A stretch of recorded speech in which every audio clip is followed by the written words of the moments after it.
They say a wedding is the happiest day of a woman's life. For me, it was the day everything I truly desired died inside me. I stood in front of over 300 guests, adorned in kente, gold, and a plastic smile. But behind that smile was a storm. A stranger stood beside me, his hand firm on mine like we had history. I married a man I barely knew, all because I couldn't say no to the people who raised me. And this is a story of how I lost myself just to please my parents. From the time I was a child, obedience wasn't a choice, it was a virtue. I was raised in a home where tradition sat at the head of the table. My father, a retired headmaster, ruled with quiet authority. My mother, gentle but unbending, believed daughters were groomed for service, not freedom.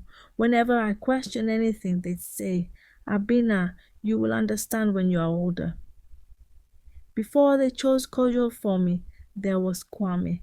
Kwame wasn't rich, but he was kind. He'd walk me home from university lectures, bring me roasted groundnuts, and speak to me like I mattered. But my parents never approved. He has no future, my father said. His people are not like ours, my mother added. One day they made me end it. I watched Kwame's eyes dim as I told him goodbye, and a part of my soul followed him. Kojo arrived like a storm I didn't ask for. My parents praised him endlessly. He is from a good family. He's serious. He's a man. The first time we met, he asked me one question. Are you always this quiet? I smiled, not because I was shy, but because I didn't want to scream. Within 3 weeks, they were planning our engagement. I begged them to slow down. You're 26, they said. Do you want to bring shame on us? So I said yes, to please them, not because I loved him. The day came faster than I expected. My aunties were dancing like it was a celebration. But in my heart I was mourning, mourning the girl I once was, mourning the life I could have had. As I walked toward Kojo, dressed like a queen, my legs shook, my eyes scanned the crowd, and then I saw him, Kwame, standing at the back, broken but composed. That was the last time I saw him. The celebration ended, but the real ceremony had just begun. Our wedding night. The room was quiet, too quiet. Kojo sat on the bed, removing his cufflinks like a robot. I changed slowly. Every movement felt like a betrayal to my soul. He didn't touch me. He didn't ask how I felt. He simply lay down, turned away, and slept. I stared at the ceiling for hours, wondering if this was the forever I had signed up for. Marriage to Kojo was like living with a ghost. No laughter, no warmth, just obligation. I tried to be a good wife.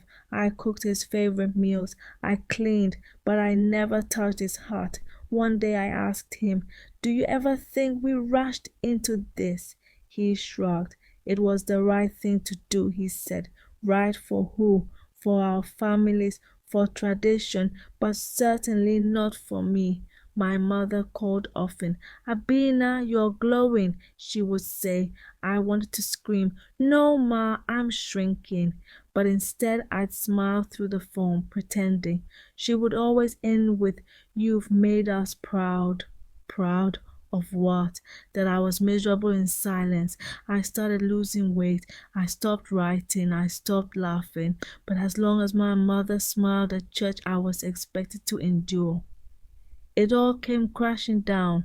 One rainy evening, Kojo came home late. Again, this time I asked him where he'd been, not in anger, just longing. He looked at me with irritation. Stop acting like we're in love. This is not a romance novel. I stood there, silent.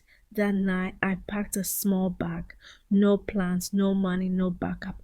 Just the courage to leave, even if I had nowhere to go. I moved in with Afia, my old roommate. She welcomed me with warm soup and warmer words. It's okay to choose yourself. For the first time in months, I slept without fear. I enrolled in a creative writing workshop.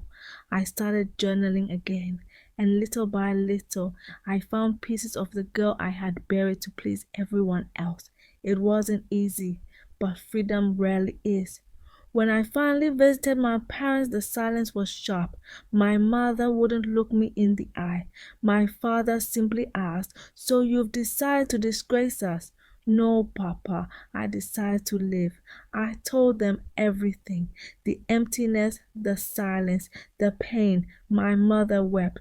"We were just trying to do what's best," she said. I held her hand and whispered, "Sometimes love means letting go of control." Today, I write to the girl I once was. Dear Abena, you did not fail your family. You simply chose to save yourself. Love is not obligation. Marriage is not a punishment. You are not selfish for walking away. You are brave.